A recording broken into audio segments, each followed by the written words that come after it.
Happy Thursday! It is the Prop Queen Pod. We are going to be talking all things Thursday night football, previewing a little bit of what's to come this weekend in the NFL and NBA props. Jared R. Block going to join the show. We're going to talk Thursday night football and NBA as well. We've got football tonight, and we've also got some breaking news today that we definitely need to discuss how we're going to take advantage of in the NBA.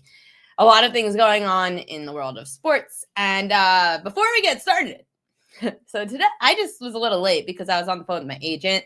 We're talking about all exciting things and ways to grow the Prop Queen brand.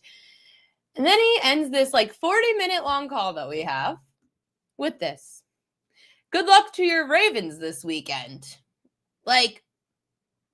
No, don't remind me that the frickin' Ravens are playing the Steelers this weekend. The Ravens are 6.5-point favorites again. Last week they were 7.5-point favorites against the Bengals. Can the Ravens win? I don't freaking know. I'm so I can't believe that's how my agent just ended that call. It just really pissed me off because I'm like, if the freaking Bengals find a way to win this division with Joe Burrow, I'm going to be pissed.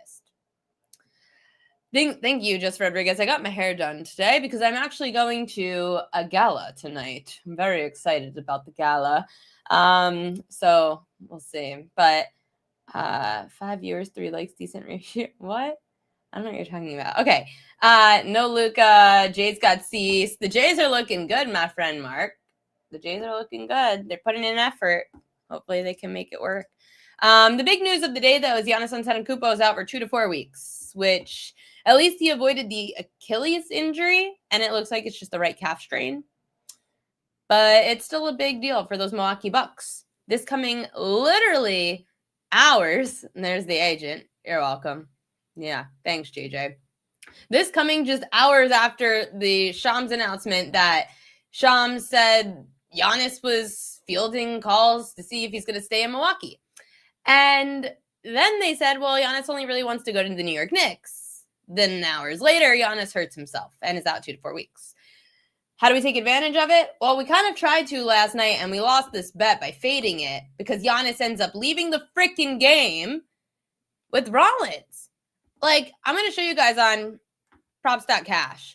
On props.cash, you will see the difference for Rollins and his assists with and without Giannis, which we should have. Oh, wait. Oh, crap. It's not posted yet because it's tomorrow, the game. I'm not going to be able to show you yet on props.cash yet. Let me see if I could pull up his info. I'm sure there's a way to, and I just don't know. Rollins. I'm going to have to find out if there's a way I could find players without there being a game, but I don't know if I can yet. Anyway, the stat was pretty much that Rollins goes from averaging about 6 to 7 assists per game with Giannis out versus Giannis on the floor. He averages 4 assists per game. So the way we're going to attack Rollins now that Giannis is out the next couple of weeks is going to be betting his over on assists. And for everything else when it comes to the Milwaukee Bucks, not looking too hot. But also, are people going to actually trade for Giannis hurt? I don't know. If the Knicks did, they're going to have to give up a pretty penny for it. But I think the Knicks are 11-1 right now to win the NBA Finals. If you want to get ahead of it, sure, jump in. A few other teams. I think, who else did people say? Oklahoma City was another team that people said could maybe go for Giannis. So, again, are we really banging on Giannis to stay in or out? I don't freaking know. Just Rodriguez says, OKC has all the picks in reality, but he wants the center stage in New York. I think it's the best FU to LeBron. If Giannis goes to the Knicks, it's the one super team that LeBron hasn't played for.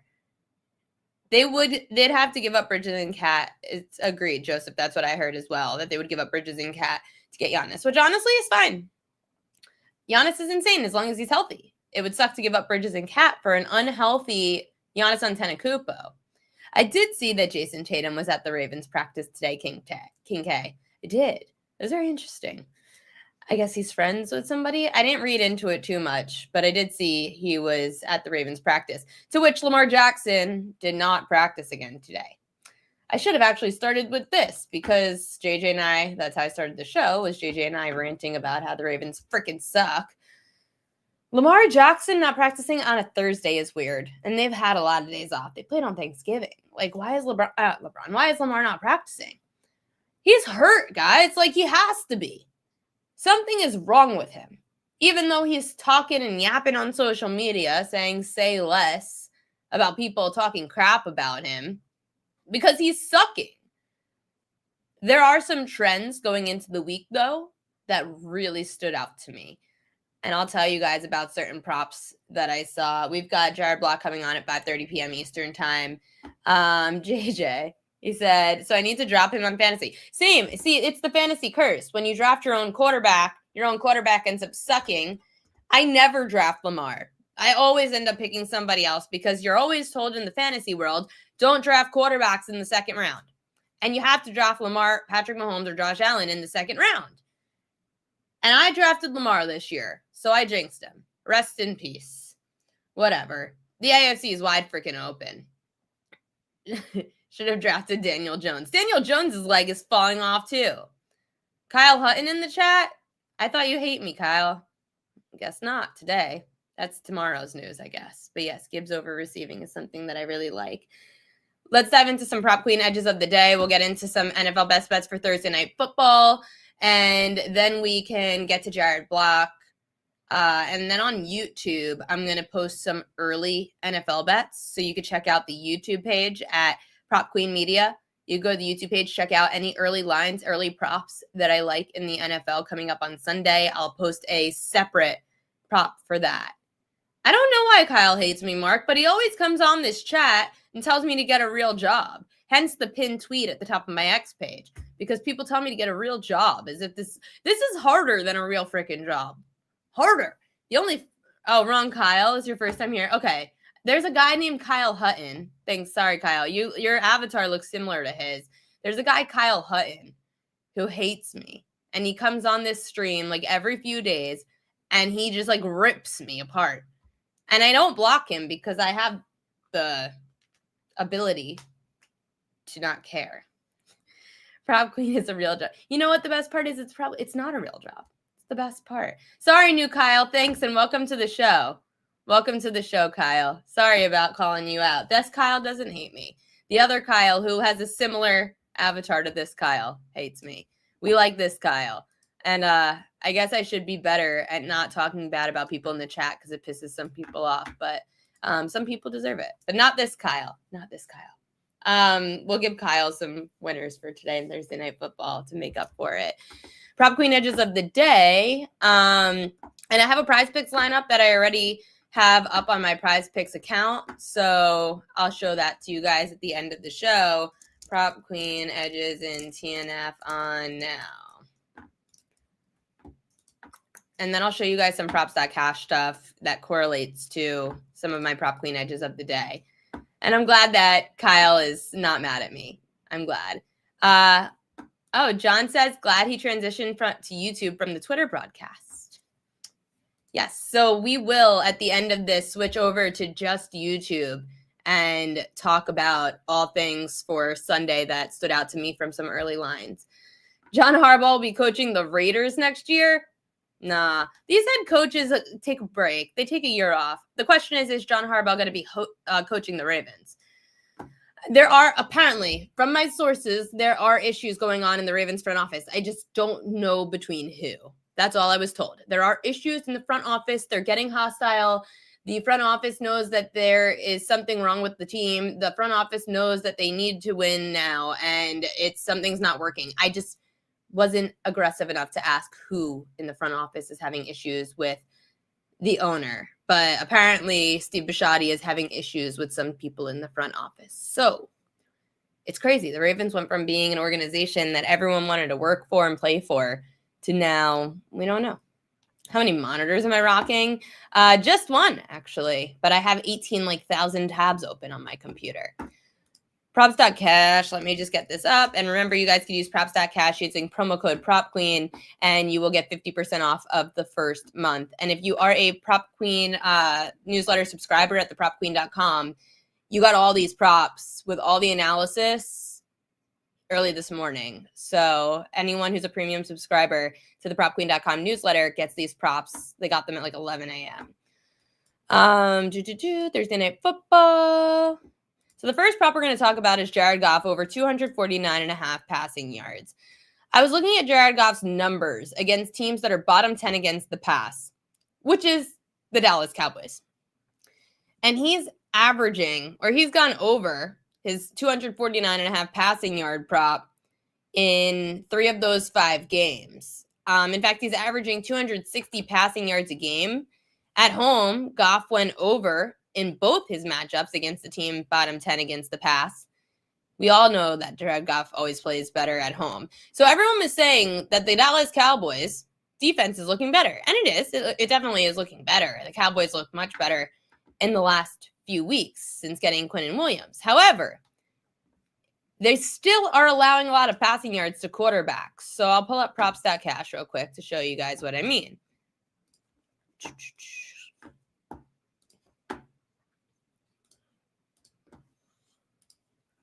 When you go to Props.cash and you go to this category on the side, it tells you over here all of the different positions. Like this one's obviously just quarterback because that's the only ones with a passing yard prop. The last 10 games, 70% of quarterbacks have gone over their passing yards against the Cowboys. And then if, I think you guys could see that, right? Yeah. And then if you take it to last 5, 80%, 4 of the last 5 quarterbacks went over their passing yards prop against the Cowboys. So even though the Cowboys defense does look better and everyone's saying it's better, they're still allowing quarterbacks to throw the football. So over on the passing yard prop for Jared Goff at home in the Dome where he thrives. And again, look at those last few. Bo Nix over, Jacoby Brissett over, Geno Smith over, Jalen Hurts over, Mahomes, the only one that went under. And you would argue that Jared Goff's a better quarterback than Bo Nix, Jacoby Brissett, and Geno Smith. I mean, I don't think there's an argument there. So we'll go with the over on his passing yards. Jahmyr Gibbs over his longest reception. So I was going back and forth. I know everyone wants to bet Jahmyr Gibbs, but I was looking at the numbers for Jahmyr Gibbs and like, what is he, like, where does he benefit from teams that struggle against like running backs? Well, the Cowboys, they struggle the most against pass catching backs. The Cowboys have allowed the 3rd most receiving yards per game to running backs. So since the beginning of last year, Jahmyr Gibbs has played 13 games against teams that are bottom 10 in receiving yards allowed to running backs. In those games, he's averaging 44 receiving yards and 21 yards per longest reception. The Cowboys have allowed 75% of running backs to go over their receiving yards prop. But when I was looking at the longest reception, he actually has gone over his longest reception more than he's gone over his receiving yards prop. And that got me thinking, what about the other running backs? So again, I'll go to props.cash, receiving yards. His number was just so high at 40.5 for receiving yards. So I was looking at the teams that are bottom 10. Now I have to pull up my numbers. Sorry, props.cash doesn't have the running back longest reception. I don't think. I think they just have longest rush. Rush long. Yeah. So let me get my numbers up because I also have my numbers on Jahmyr Gibbs. So Jahmyr Gibbs in the last 2 years has played those 13 games, like I said, against teams bottom 10 against pass catching backs. He had a 30-yard catch against Tampa, a 20-yard catch against Cincy, a 14-yard catch against Washington, and a 42-yard catch against Philly. The only other game that he faced a team bottom 10 against pass catching backs this year that he didn't go over his longest reception was Baltimore. He had a 9-yard catch. But 4 of the 5 games that Jahmyr Gibbs played this year, he went over his longest reception prop against those teams that are bad against pass catching backs. Last year, he had a 21-yard catch against Buffalo, 54-yard catch against Jacksonville, a 20-yard catch against Dallas, a 20-yard catch against Arizona, and a 19-yard catch against San Francisco. That's 1, 2, 3, 4 of the 7 games that he faced teams bottom 10 against pass catching backs he went over. See, I don't like receptions, Nick. I don't like receptions as much. We could go through it, but the reason I don't love receptions is because Gibbs is so dynamic that he could bust one for a decent amount of yardage, as opposed to having to hope that he gets 5 catches. Like, I just don't want to worry about a running back needing to get 5 catches. His numbers are super inflated. Even the receiving yard prop was too high for me. I couldn't bet it. That's why I was looking for another option, because I think he'll be good in the passing game, but I don't know to what magnitude. I'd rather like the quality for Gibbs over quantity because he's a running back. But we could look at props.cash real quick.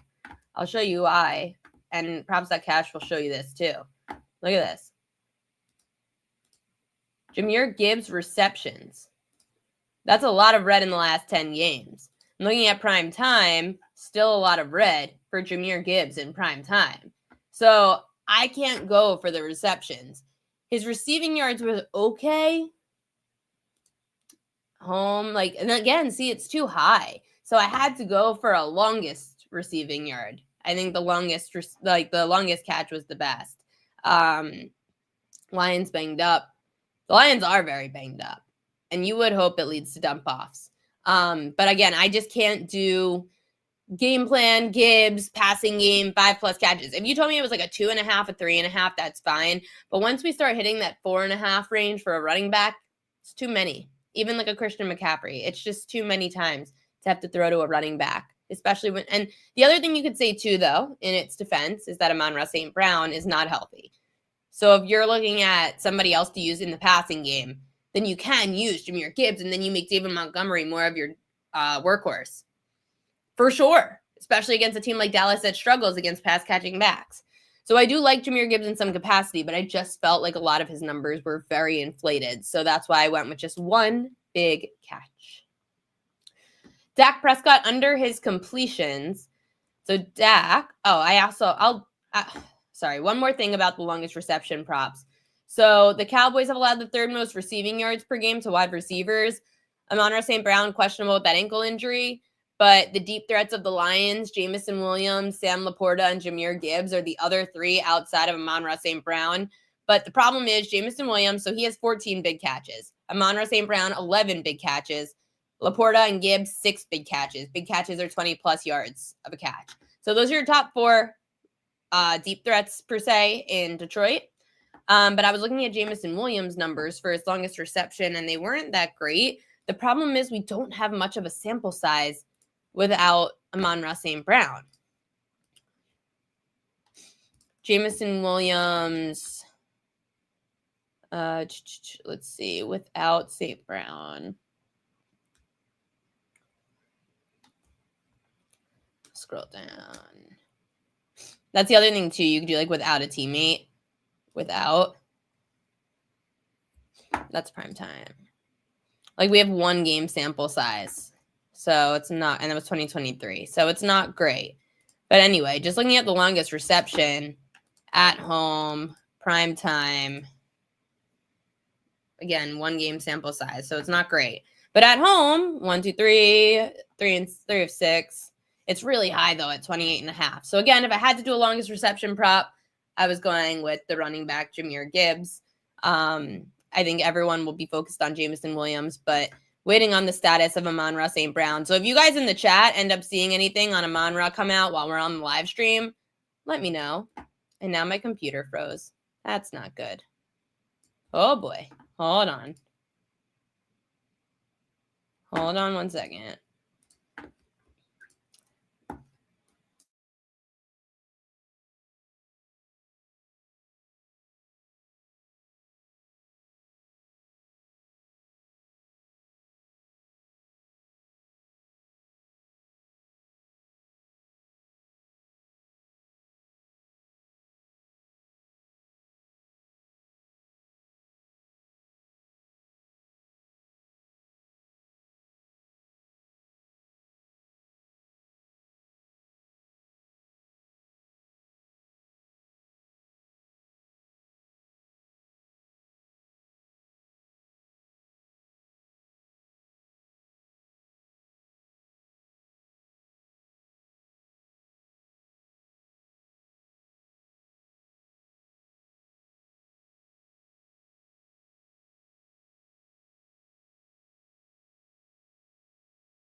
I think we're back.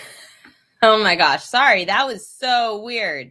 That was weird. Everyone good? Are we alive? Everyone in the chat live, right? That you could see me, please. My computer just completely wigged out and decided to crash. So is the chat good? We good? Okay.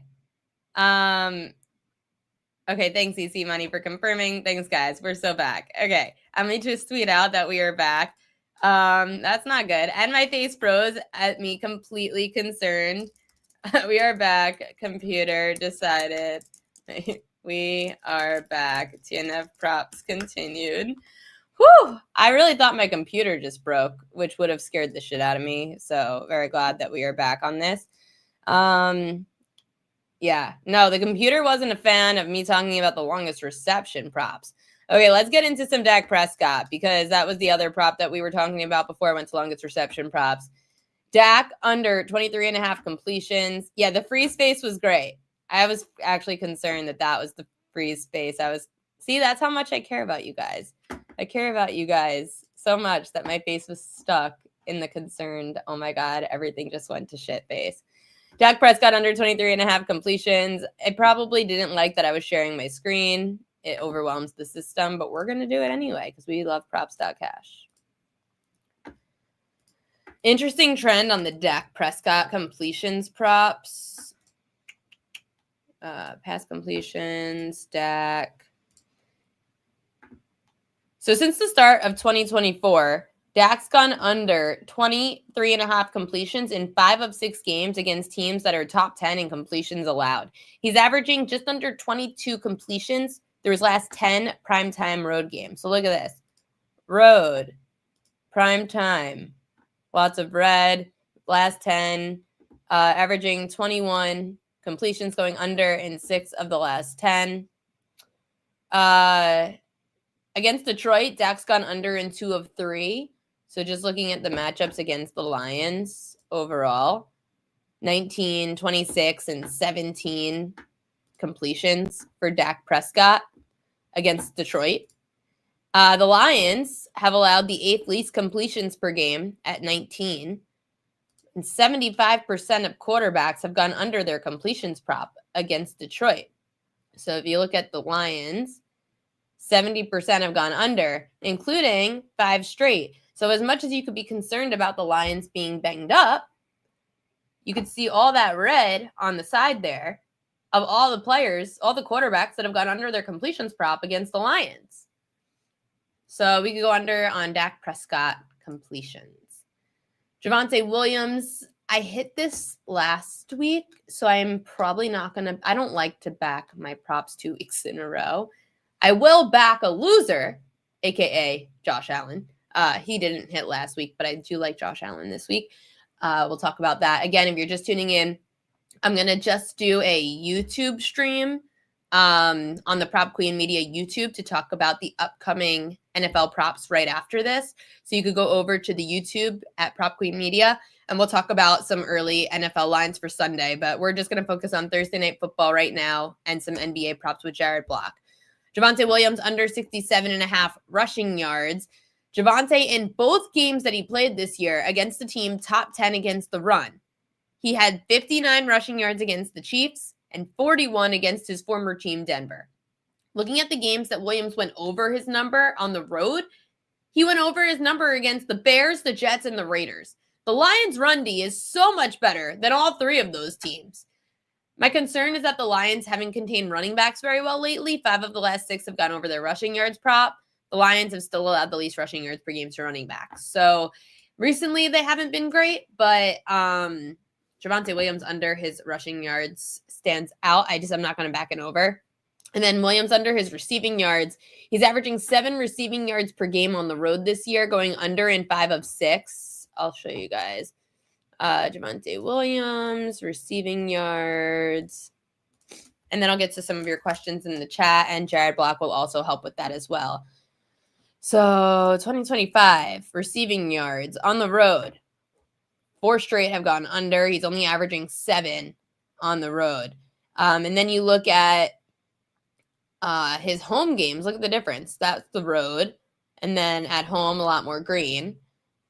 The Lions have allowed the 5th least receiving yards per game to running backs. 7 of the last 8 have gone under their receiving yard prop. So again, look at the Lions against running backs on props.cash, receiving yards, running backs, last 5. I mean, that's like last few games. Look at that.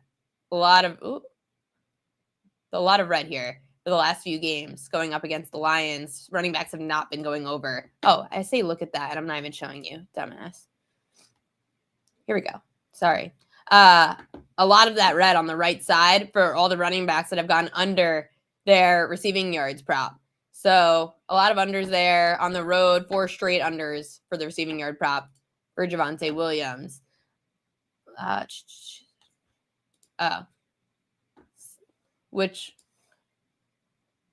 Who are we talking about? Are you talking about Javonte?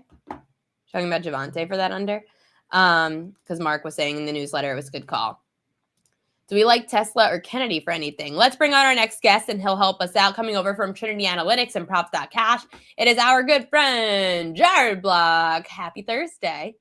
Happy Thursday. Can't hear you. We can't hear me? Can't hear you.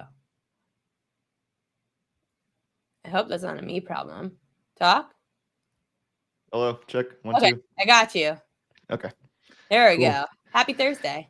Happy Thursday. Yeah. Lots of stuff is just pending on this Amon-Ra St. Brown stuff. It's kind of interesting.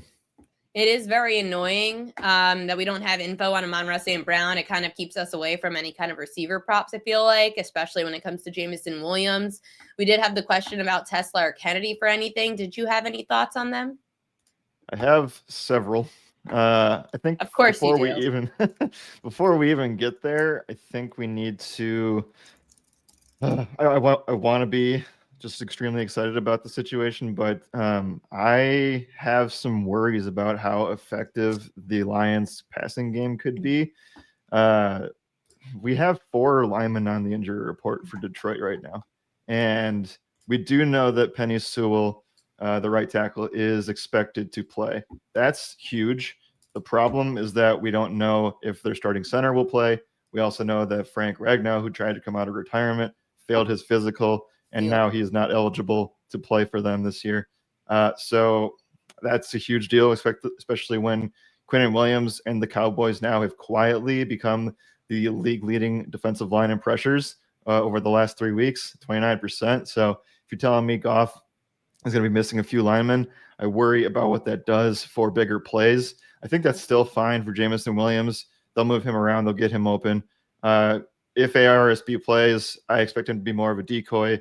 He didn't practice all week, and I don't expect that to be like game-changing for them. So when it comes to Slaw and Tom Kennedy, who for me is like an August preseason GOAT, I think that it really depends on if the linemen are going to play or not. And I have my doubts on Slaw having the big play open, or at the very least, I worry about the amount of time Jared Goff has to develop those bigger plays. So for me, I'm kind of leaning into like if ARSB plays and some of these linemen don't, if St. Brown does not play or isn't effective, I think I lean towards Tom Kennedy getting peppered with targets over the middle of the field.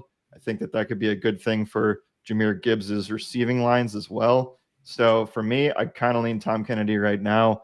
Slaw has a great matchup, don't get me wrong, but he really needs those linemen to be healthy to have success.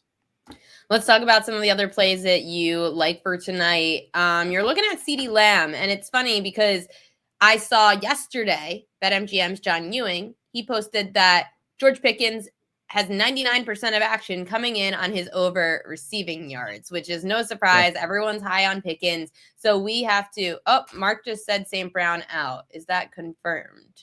Let's see. I usually get a push alert. Usually I do too, so I'm surprised I didn't see it yet. Where'd you see that, Mark? Now, I don't see anything from Underdog. That's my go-to source. Okay, I don't see anything out yet. So I just saw a lot of NBA stuff coming out. But okay, let's continue to focus. And then if we get any news on Amon-Ra St. Brown, we'll let you guys know. CeeDee Lamb, though, you're going with him and you're fading the public on George Pickens, but you picked my favorite market, longest reception. How come? Yeah, he's just been extremely good in that market this year specifically. He's hit it in 6 of 8 games, and not counting the game that he left early in, is he didn't get a target. So I think that that is a trend I'm worth looking at. Look, the receiving markets for these guys are just going to be way overinflated. It doesn't help that Dak just came out like 20 minutes ago and said that he's expecting to pass for a lot of yards tonight. I don't know if you saw that, but it just came out. So with that said, I think that again, like these receiving markets on these primetime 1 game slates are going to get smashed, especially if the entire public is on like the biggest receivers, which they are. So I think that the niche prop here is just hoping that this success continues. We have seen both the Packers and the Giants receivers, top receivers, go for big plays against this Lions secondary, who is going to be missing one of their top corners in Terrion Arnold and one of their top safeties in Kirby Joseph. So I really like this. And Brian Branch, the other safety, the team captain, is battling injuries, and he's actually a game time decision. So yeah, I think the big play is going to be here for both guys. I'd lean into CD a little bit with more of the success, but Pickens in his own right has done well here too. Tom Kennedy, a receiver on the Lions that people just aren't talking about. Even in the chat here, we're not mentioning Tom Kennedy as much, but you just talked about him, over 2.5 receptions. Anything else you want to add about Kennedy? Yeah, so he's been with this team since 2019. He's Crazy. he's primarily like the workhorse wide receiver for special teams guy. Obviously, not as talented as Jameson Williams, as Amon-Ra St. Brown, and on top of that, like I think that Isaac DeSlaw is just basically Jameson Williams light, and he's just going to be that big play streaker guy.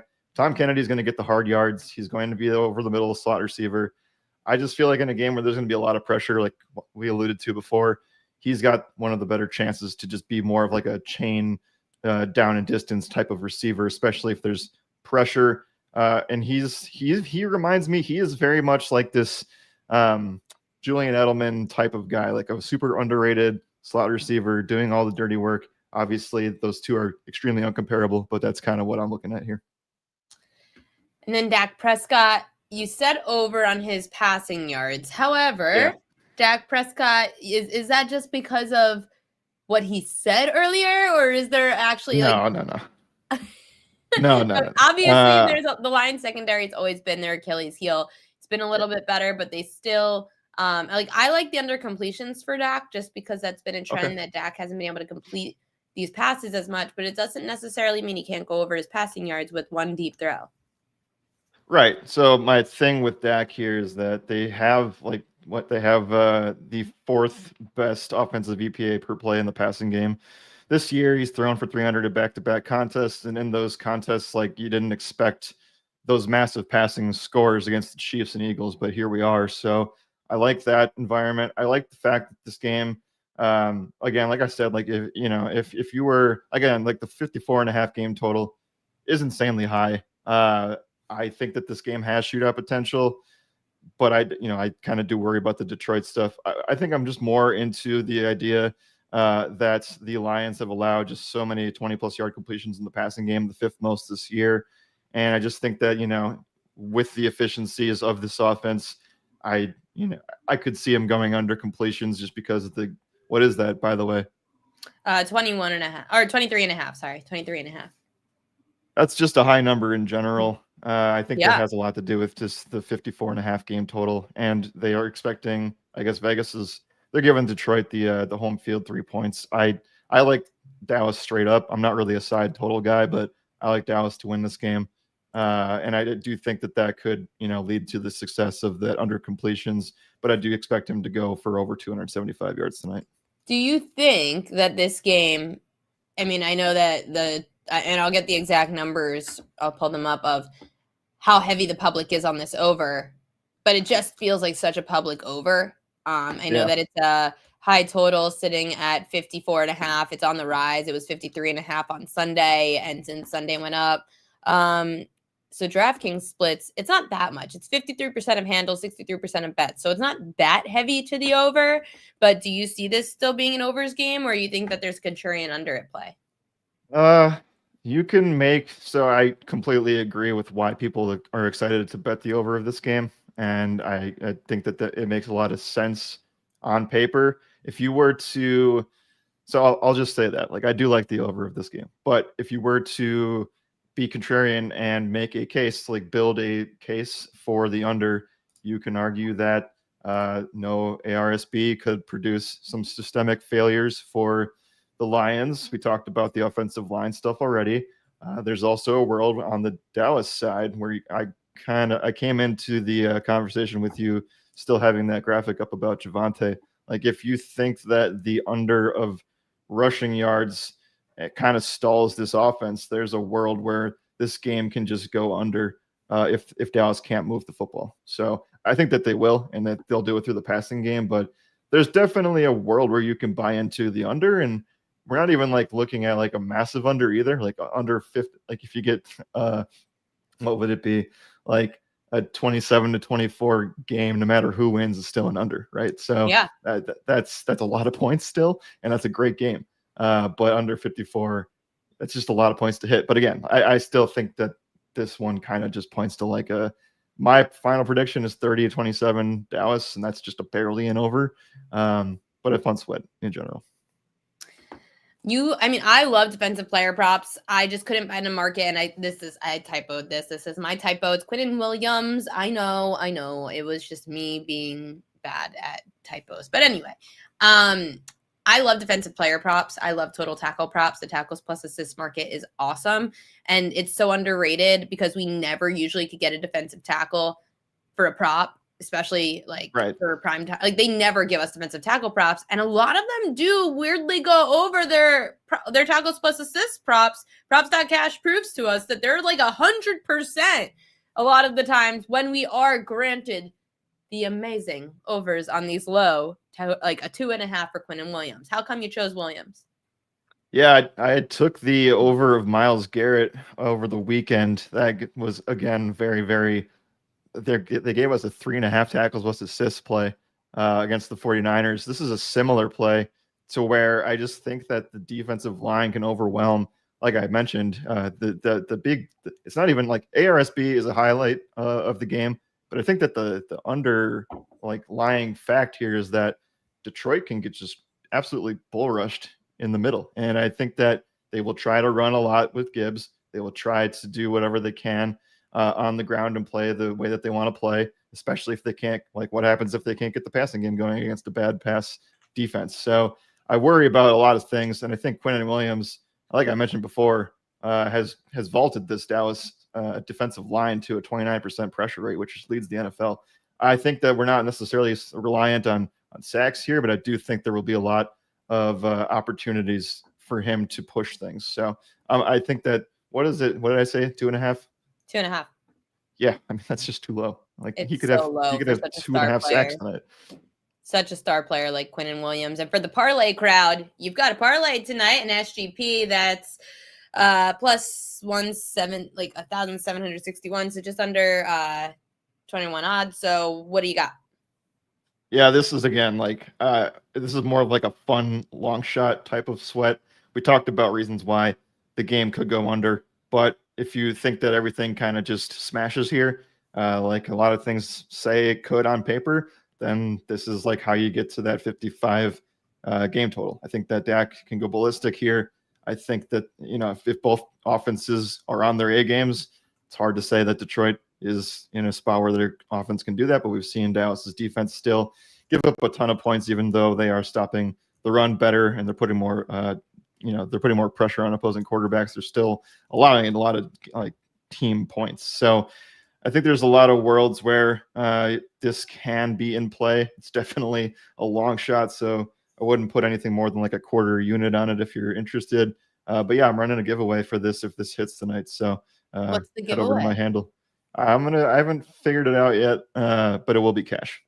Ooh, okay. Go to Jared R. Block on social media and you'll be able to find the giveaway for tonight if this SGP hits. Do you have to tail the SGP, or it's just that you bet the SGP and if it wins, you'll give it to somebody, a giveaway? Yeah, if it wins, I'll give some cash to somebody. Ooh, okay. What do you put on this? $100? Oh, I don't think I need to wait until ARSB. Well, I actually put the bet in already, but it was 25. So okay. I just think this is like a fun, like, let's just see a really good Thursday night game when we haven't had like awesome shootout games on primetime for a bit here. That's true, but that's what we get on Thursdays. NBA action. You've got 3 different plays for tonight in the association. What's with the points plus rebounds prop? Yeah, so the big story in Boston is that this is the first game that we're going to see Jaylen Brown and Jason Tatum miss together today, this year. So Neemias Queta, starting center. We've just been continuously smashing centers against the Wizards, and I think that you can just run that back here tonight. Also, Jaylen Brown has like a 32% usage rate on the year, and that's the first time that that's going to be spread around to all these different guys. So I'm going to lean into Queta. He's looked really good in this matchup. He had one of the best games of his season against this Washington Wizards team earlier on in the year. I think you could just go right back to it. Also, insurance knowing that Alex Sarr is out on the other side for the Wizards. And then for the Boston Celtics, you have CJ McCollum for Washington going over against those Celtics on his 3-point prop. Why? Yeah, so this is the time of year where we have a month of data on this season. So I am switching my metrics from season to over the last 30 days stuff. If you're looking at it from that lens, you can see that Boston is allowing the second most above the break threes per game, which is more on brand from what they did last year, but they had started the year pretty strong in terms of that. Now they're starting to give up a lot of threes, and CJ McCollum is the top 15 above the break 3 shooter. So he is one of my favorite 3-point props of the night. Whereas, I think everybody that's covering NBA today is going to talk about Anthony Edwards, and he was a great play a couple days ago in the same matchup. Yeah. I think that this is just as good of a spot for CJ. And then last one here, Saddiq Bey going up against Minnesota. Saddiq Bey, for anyone who doesn't know, is on the New Orleans Pelicans. How come PRA? He's looked really, really good. Top play worthy since Herbert Jones went out. Now we know that Zion Williamson's out too. And it's the same market as it was a couple of days ago on Prize Picks, on Underdog, on FanDuel, everywhere. It was 23.5, 24.5 PRA against the Timberwolves. He ended up getting there and overwhelmingly towards the end of the game. So he's hit 30 PRA in every single game that Herb Jones has been out. And now you just add Zion to the list of guys injured. So he's going to play a ton of minutes. He's going to start. He's going to close the games. He's going to close halves. He's done really, really well in this market, and I'm going to keep riding it until it falls off, essentially. Giannis Antetokounmpo out for the next month, probably with that right calf strain. I know you love to post trends, especially the trends from props.cash, to which what happens when a player is off the court? Have you noticed anything of the Bucks without Giannis? So we've gotten this wrinkle here where Kevin Porter Jr. is back. He's only played a few games, though he's taking a ton of shots. I still think it's Ryan Rollins' show. That's what I with Giannis said. out. His assists go up a lot without Giannis.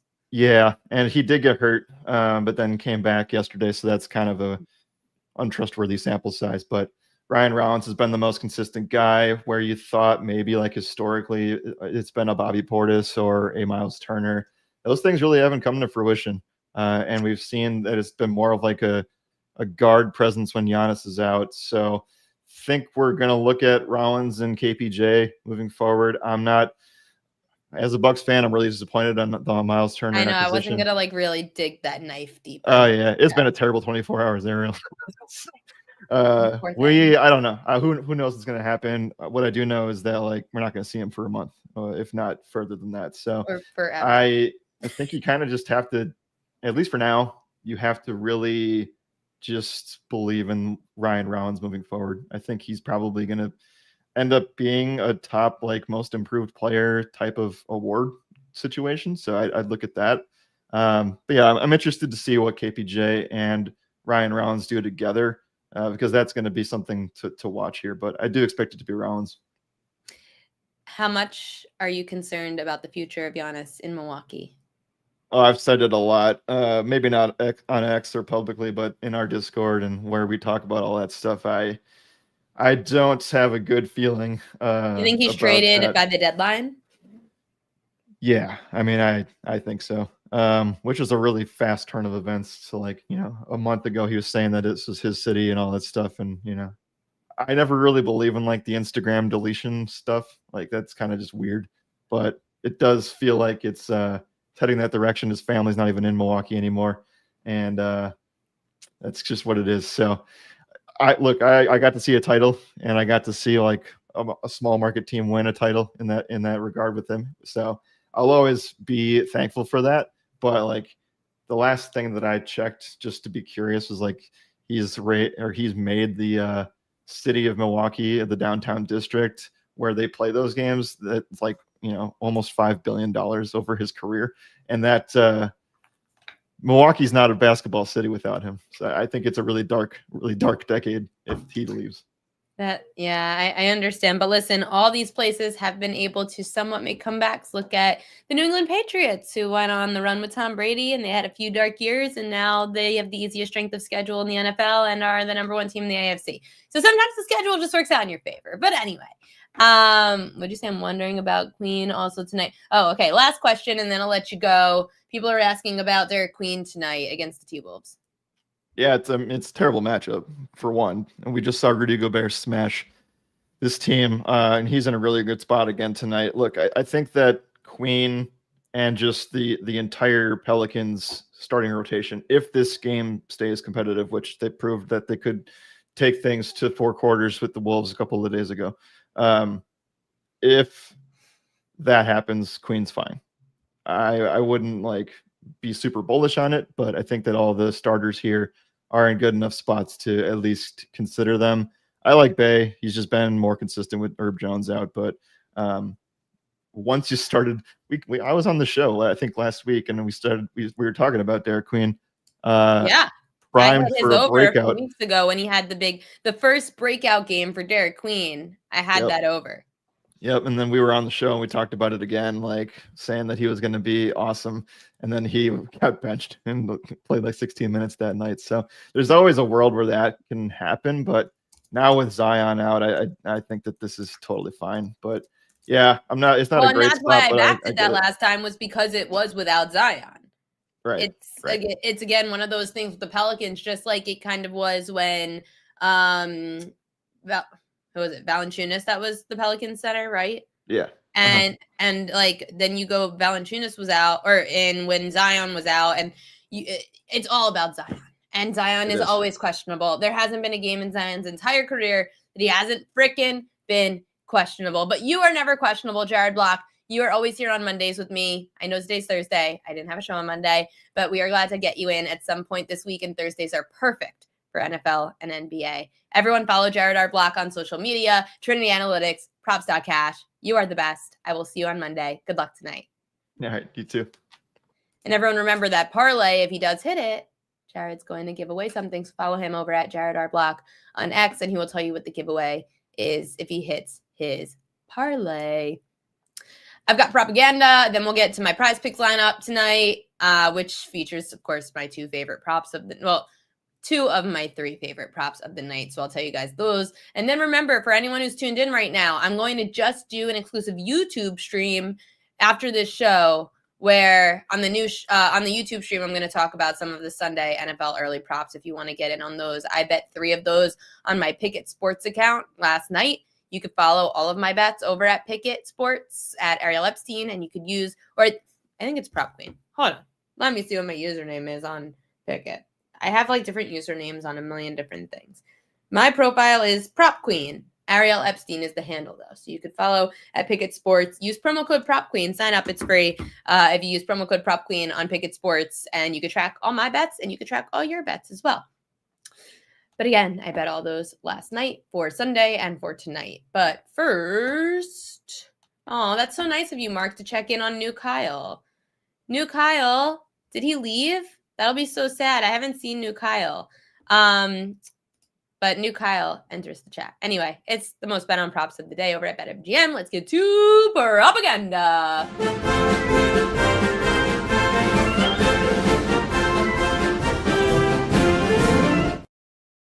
These are the most bet on props of the day. Do we fade the public, or are they right?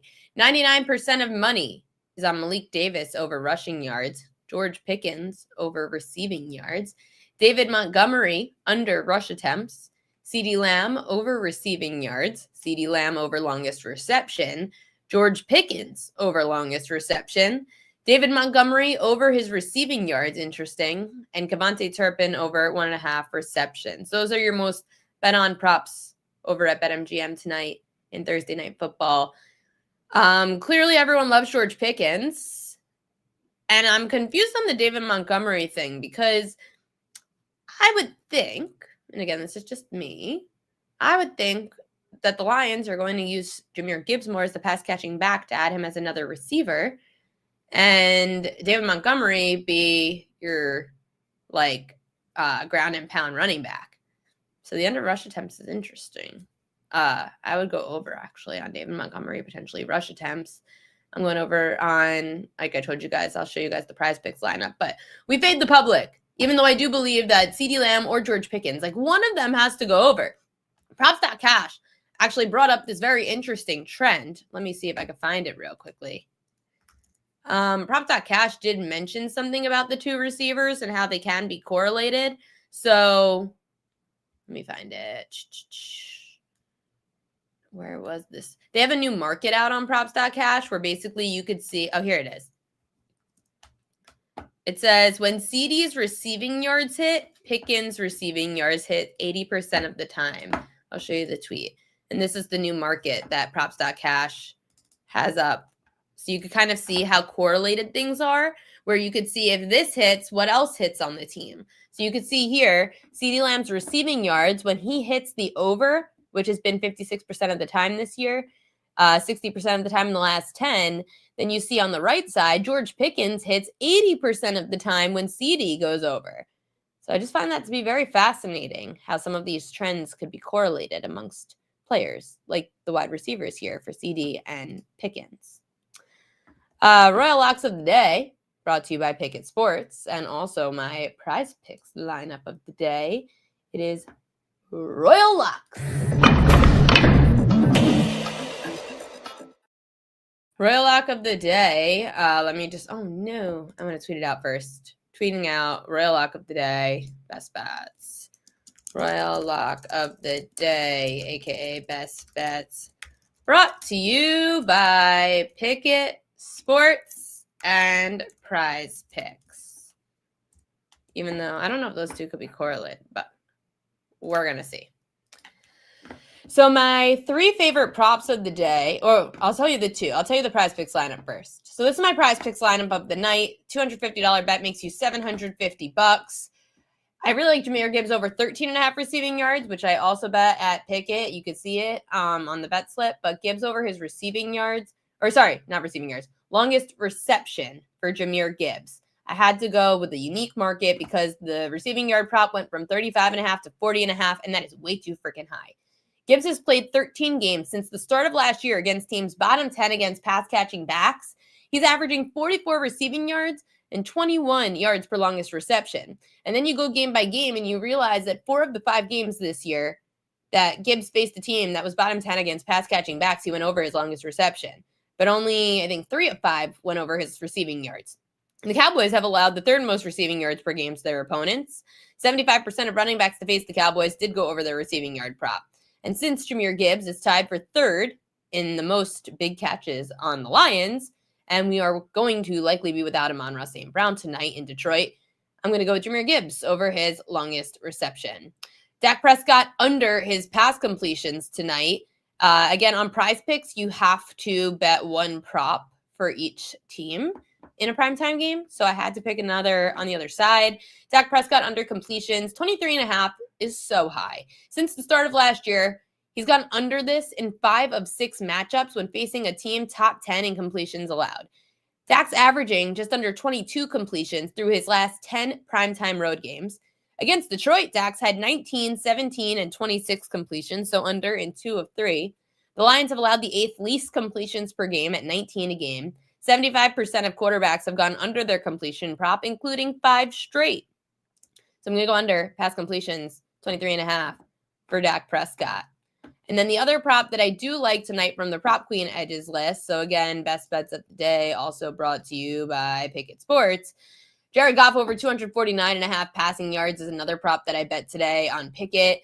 He's faced 5 teams this year, bottom 10 against the pass, and Goff's gone over in, let's see, he's gone over 249.5, 1, 2, 3 of those 5 games. He's averaging 260 passing yards per game in those matchups. got one over in both of those home games against teams bottom 10 against the pass.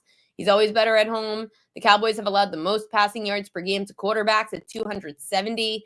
67% of quarterbacks have gone over their passing yard prop against the Cowboys this year. And if you look at the last 5 games, 4 of the last 5 quarterbacks to face Dallas have gone over their passing yard prop. So Jared Goff over his passing yards is my third and final, not in any order, my top 3 props of the night, which you could find over at Pickett Sports. Again, thanks guys for tuning in to the live stream today. I hope that helped. If you guys do want early action coming up for Sunday, I've got early props that are out and that you could bet. I bet some of them already. Like I said, you could find them on my Pickett Sports page, and you could link your sports book using promo code PropQueen. It's free. But I'm going over to my YouTube page. So go over to the YouTube at Prop Queen Media, and we're going to talk about some of these other props for Sunday that you could get ahead of the line move. See you there in about 1 minute. Bye, guys.